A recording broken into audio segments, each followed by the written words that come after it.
שלום לכם, ערב טוב לכם. שודד הבנקים המסוכן, זהותו עדיין לא ידועה לחוקרי ימ"ר מרכז בפיקודו של צ'יקו בן לולו. בשעות הלילה מאוחרות עשרות שוטרים בלשים התחפשו לפח אשפה במטרה למצוא גנב.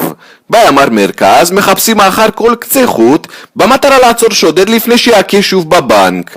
גורמים בחקירה אומרים לחדשות 2, אנחנו עושים כל דבר אפשר, כלומר פועלים גם בדרכים סמויות וגם בדרכים גלויות. שוטרים פיקודו של רב פקד דוד אומרים כי ייתכן שיש לזה קשר למקרה שהיה פעם במועדון הטוק-טוק בתל אביב.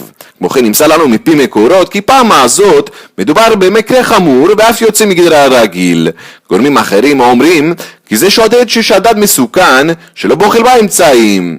עדכונים נוספים ישירות לסלולר בסמארטפון דרך דר 3 באתר הקהילה החדש makoinjera.abeba.com.il. עד כאן מהחדשות.